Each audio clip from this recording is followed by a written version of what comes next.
Vitor, tudo bem? Bom dia.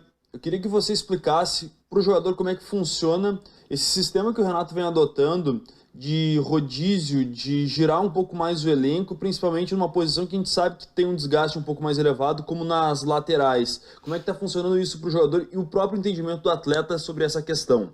Simon Bianchini, da Rádio Gaúcha. Cara, pra mim eu tenho encarado de uma maneira muito positiva, né? Na verdade, ano passado eu trabalhei com o São Paulo e ele também tinha essa metodologia de rodar bastante o elenco por conta é, da quantidade de jogos, né? Que a gente tem. E aí o treinador tem a oportunidade de escalar aquilo que ele acha melhor para aquela partida. É, Às vezes ele opta por mim, pelo Diogo, às vezes o Cortez e o Panita ali. Logo mais teremos a volta do Guedes aí, do Léo, aí ele vai ter mais oportunidades ainda de deixar, de escolher, né, o jogador que tiver com mais perna e pela estratégia do jogo para jogar. Então eu encaro da melhor maneira possível. Bom dia, Vitor. No Santos, nós nos acostumamos a te ver jogando bastante por dentro, como esse lateral mais construtor. No Grêmio, tu tem variado posicionamento, ora aparecendo por dentro, mas também jogando bastante pelo corredor. O que o Renato te pede em termos de posicionamento, Vitor? É o Nicolas Wagner da Rádio Grenal. Velho, o Renato, ele monta uma estratégia para cada jogo, né? Então, tem jogos que eu preciso jogar um pouco mais sendo profundo, né? Dando a profundidade, e tem outros jogos que eu posso construir um pouco mais por dentro. Nesse jogo do Botafogo, ele teve a leitura de que eu precisava ser um pouco mais construtor, né? Até pela minha característica, então eu podia vir rodar por dentro ali, fazer uma superioridade numérica no meio. E graças a Deus deu certo, bate com minha característica, né? Acabou também que nesse jogo eu estive com alguns jogadores assim mais combinativo, né? Que gosta dessa associação que ajuda no meu jogo. E a gente conseguiu fazer uma boa partida, jogar dentro do campo do Botafogo, coisas que o Renato pede pra gente. Até sobre essa característica, Vitor, não te estranha um pouco que desde que você chegou aqui em Porto Alegre, algumas pessoas têm colocado você como um lateral defensivo, sendo que você foi muito participativo, sempre foi muito participativo no setor de ataque. Você não estranha, não, esse rótulo que foi colocado em você de lateral defensivo, principalmente na comparação com o Orejuela, Matheus Dávila Bandi? Velho, eu vou ser sincero pra você que eu não ouvi nada sobre esse rótulo, né? Eu não ouvi falar, até porque é, eu nunca na minha carreira tive um rótulo assim de lateral defensivo, né? Eu sempre fui um cara que procuro guardar bem minha posição. Sei que a primeira função de um lateral é marcar. Sou um lateral mais equilibrado, mas não necessariamente defensivo. Costumo chegar bastante na frente, pelo meio, pela extremidade também, assim como no último jogo. Meus números, né, de assistências, tanto do ano passado como nesse ano, tem subido, participação em gols, então eu sinceramente não ouvi falar desse rótulo. Vitor, ainda sobre a questão do teu posicionamento, como é que funciona essa troca constante ali, tu, Alisson, Maicon, aquela triangulação que, por exemplo, resultou ali no terceiro gol do Grêmio, aquele belo lance, né? Como é que vocês orquestram tudo isso? Eduardo Moura do GE. Então a gente tem alguns movimentos treinados, né? Que é de.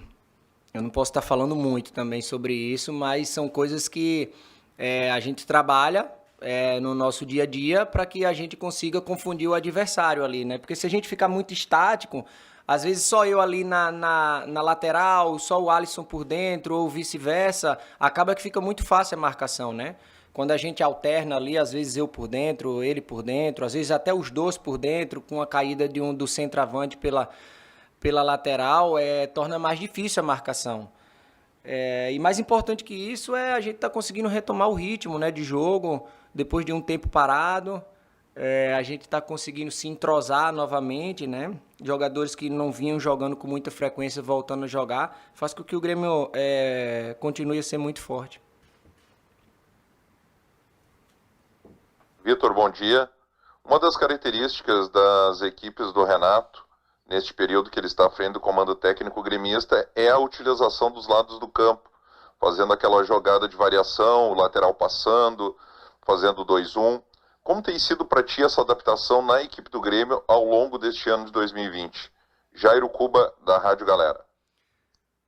Olha, Jairo, na verdade, quando eu optei por vir por Grêmio, né? Houve a proposta e a gente aceitou vir para cá, já foi pensando nisso, né? Eu imaginava que eu poderia me encaixar no estilo do jogo que o Grêmio tem, entendeu? Então, eu tive um começo de ano muito bom, né? Até antes da pandemia ali, antes de tudo isso acontecer. Depois da pandemia eu acabei tendo lesões consecutivas que acabou atrapalhando um pouco minha sequência de jogos, mas graças a Deus a gente tá bem novamente e retomando o ritmo. Eu acho que eu me adapto muito bem ao estilo de jogo do Grêmio, é um jogo que me agrada, eu sou um cara que gosta da bola, eu sou um cara de passe, de movimentação, de dar opção para os companheiros, então eu não sinto nenhum tipo de dificuldade de fazer aquilo que o Renato me pede. Bom dia, Vitor. Como vocês projetam o jogo de amanhã contra o São Paulo, um time que já viveu ao longo desta temporada altos e baixos, uma equipe que geralmente faz gols e que vem de 2 vitórias consecutivas no Campeonato Brasileiro e neste momento briga na parte de cima da tabela. Quais as dificuldades, os perigos de enfrentar o São Paulo no Morumbi? Bruno Ravazoli, Rádio Guaíba. 2 times que gostam da bola, 2 times que prezam, né, por ter ela, defende, né, com a bola também, que a gente sabe que hoje você ter a bola é uma forma de se defender também. O São Paulo, pelo seu treinador, tem um estilo único, né, de jogar, diferente das outras equipes. Eles têm essa posse de bola e se arriscam muito também no seu campo.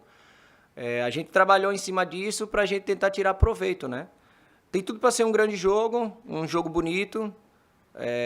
A gente espera poder aproveitar o que a gente acha que o São Paulo tem de ponto fraco para tentar sair lá do Morumbi com uma vitória, porque a gente é uma sequência de vitória que a gente tem tentado engatar e se a gente conseguir vencer o São Paulo lá, a gente tem boa chance de fazer isso acontecer.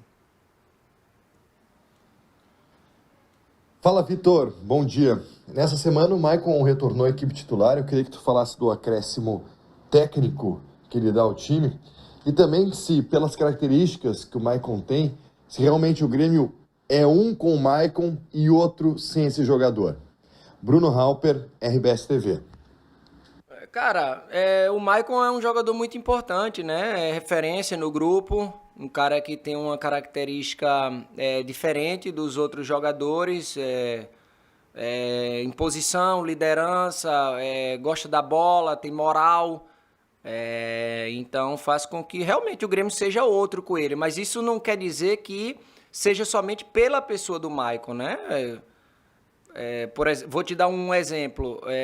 O Grêmio pode ser um comigo e outro com o Orejuela jogando. O Orejuela é mais força, é mais profundo. Eu sou um cara mais associativo, mais equilibrado, mais passe. Então, o jogador com a sua característica, ele entra e modifica, sim, a forma do Grêmio jogar.